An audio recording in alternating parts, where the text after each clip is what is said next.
said to be close to signing their top 2 receivers to quote-unquote massive contract extensions. This, according to multiple reports. Ja'Marr Chase set to begin the final year of his rookie deal here in 2025. And the team just placed the franchise tag on T. Higgins for a second straight offseason at the NFL Combine. Cincy GM Blake Tobin said he hoped the team could sign Chase and Higgins and defensive end Trey Hendrickson, by the way, to contract extensions this offseason. All right, so for more on this one, John, what can you tell us about where the Bengals are with their top 2 receivers right now and what that does to the rest of their salary cap and team if they sign them both to huge deals?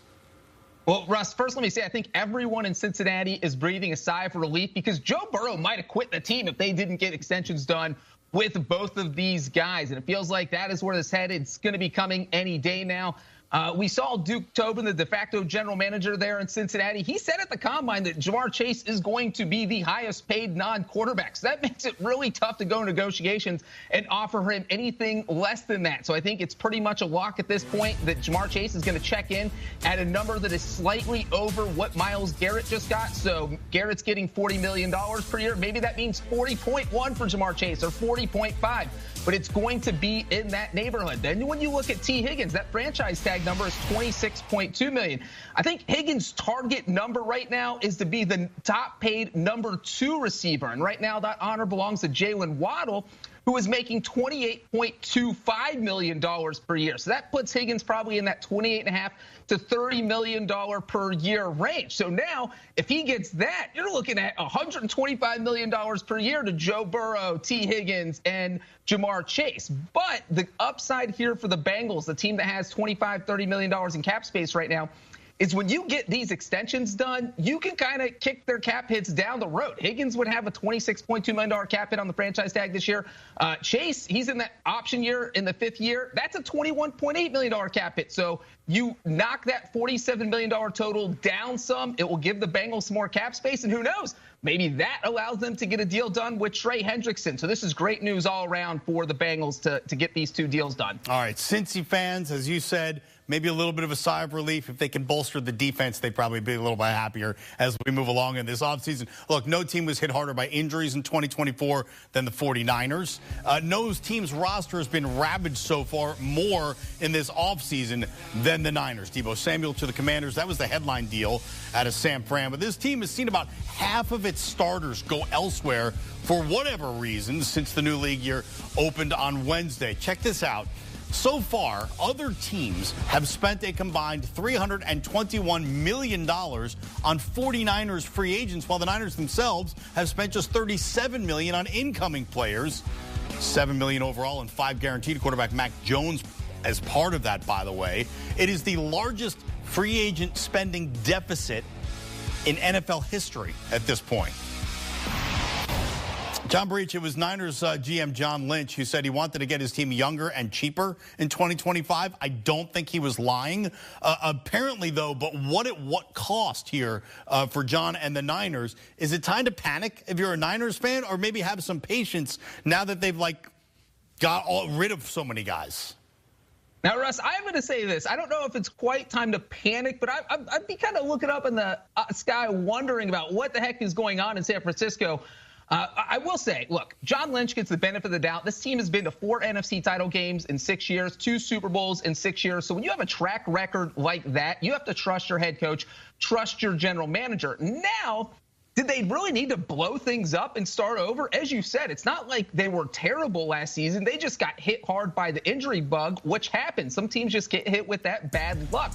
So for them to turn around and get rid of 9 starters, we're looking at the list right there, not just Deebo Samuel, but Kyle Juszczyk, who's been there for a long time, Javon Hargrave, Aaron Banks.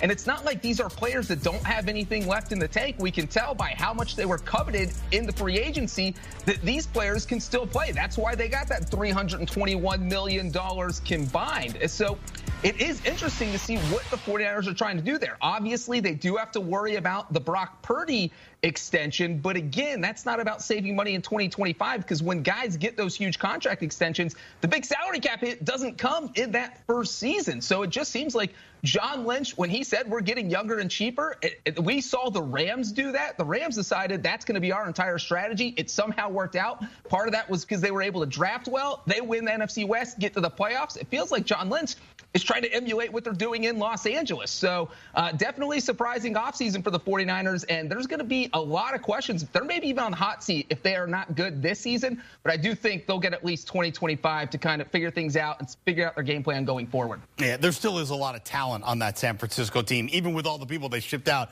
Christian McCaffrey's still on that roster, and Brock Purdy is going to be the quarterback. Look, this is the strangest story of the offseason. Has to be, right? Myles Garrett asks out of Cleveland, right? Then Jimmy Haslam says, I'm not even going to meet with you. Then Garrett goes on a media tour during the Super Bowl to reinforce his desire to get out of Dodge. And then, as if he were like Steve Austin driving the beer truck up to the ring and dousing everyone in beer, Haslam just unloads a whole bunch of cash on Garrett. And Garrett's like, cool, I'll sign for $40 million a year. One of the strangest stories of all time, I think, in NFL free agency. And Garrett met with the media in Cleveland on Friday and stood firm by how he conducted himself ahead of his contract extension. I had some frustration, and I feel like that helped us grow and have conversations that were difficult but needed to be had, and that created a little bit more discourse, helped build some relationships, and reaffirm them. And now I feel like we're in a better place, and now we can move on and grow from there. I think the fans will see that my heart's in the right place. It's never been about money. It's always been about winning, and that's where my frustration lies. Never been about the money, only about winning. But that money might sure feel like a win to Myles Garrett.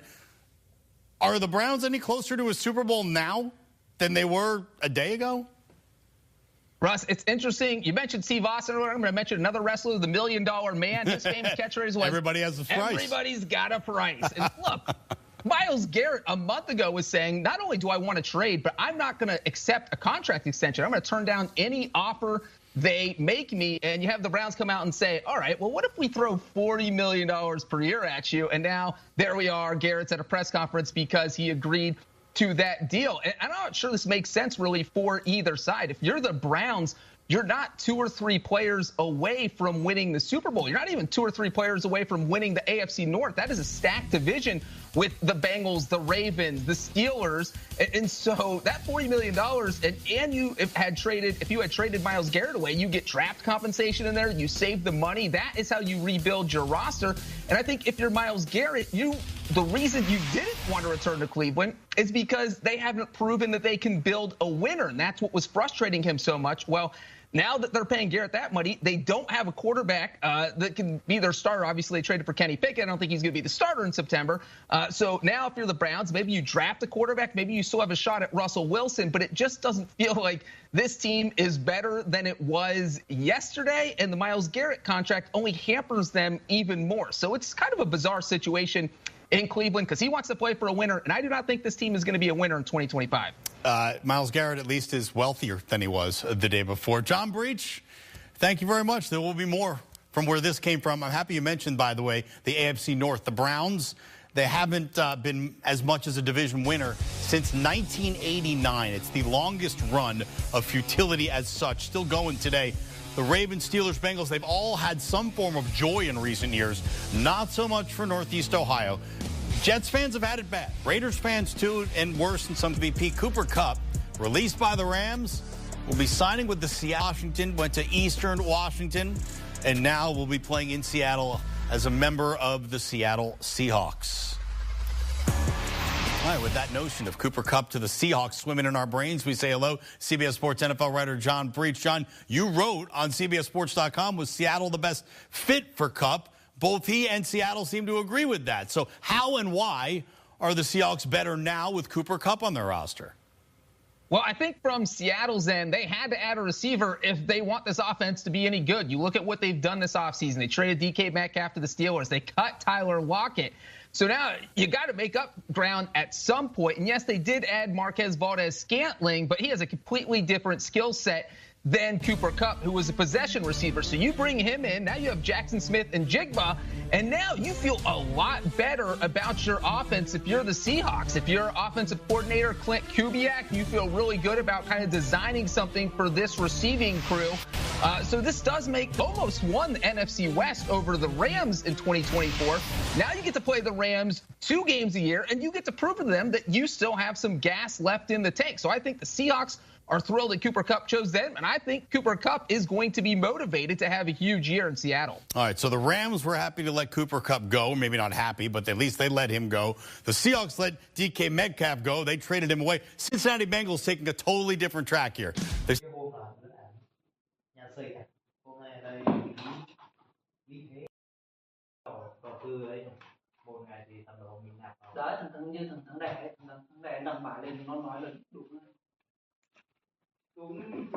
hắn ta bảo luôn là hắn ta từng đi đường người như thế rồi. Và hôm nay bọn mình sẽ có tiêu đề là kẹo ổi. Mọi người hôm nay tiêu đề của mình có là kẹo sốt. Hắn ta là không bảo nó từng đi đường rồi, nhưng mà hắn ta đã từng trong trong thời gian đi giai đoạn như thế rồi, nên là hắn ta biết.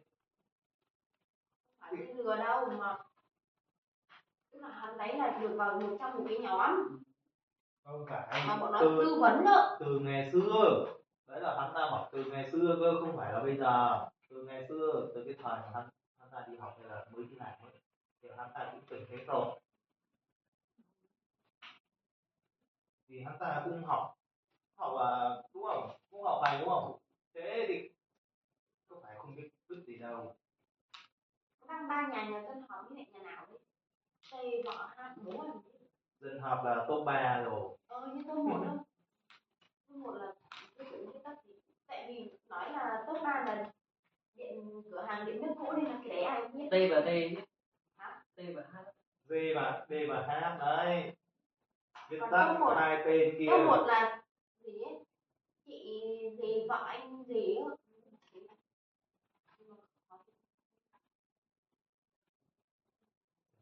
Mấy tỷ đấy. Top 2 cũng là top 3 dân học 2.